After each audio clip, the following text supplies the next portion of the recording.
అటు ఇటు సముద్రం, మధ్యలో ఈ మనం దారి, ఈ దారి డ్రైవింగ్ లో నేను నాకు చాలా ఆనందంగా ఉన్నది. ఎండకు అత్యంత ఆనందంగా ఉన్నది. మా కారు, మా ప్రయాణము వెంటడాన్ టడన్ టడన్. ఇది ఏదేమైనా కానీ చాలా వేరే నిజం చెప్పాలి. మరి చాలా అద్భుతమైనటువంటి ఘట్టం ఇది.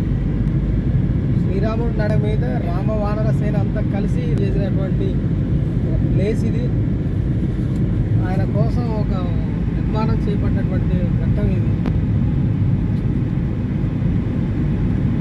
ఈ నుంచి లంకకు పోవాలంటే శ్రీరాముడికి ఏం దొరకలేదు మరి మార్గం. రావణాసుడు తీసుకుపోయిండు మరి. అంటే ఆయనకు విమానం, ఆ పుష్పక విమానం కూడా ఆయనది కాదు, కుబేరుని దగ్గర లాక్కుంటాడు మనోడు.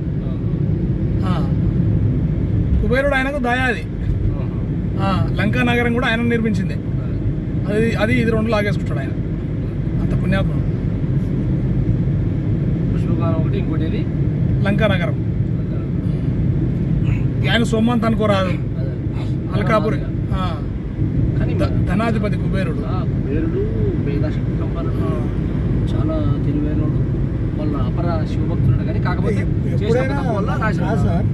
ఎప్పుడైనా లాగేసుకునేది రాజ్యం. కర్ర చేతులుంటే వాడు అంతే. Light house, light house.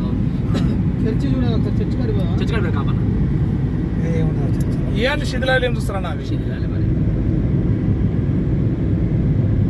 Coast guard photo తీద్దామంటే వద్దన్నారు.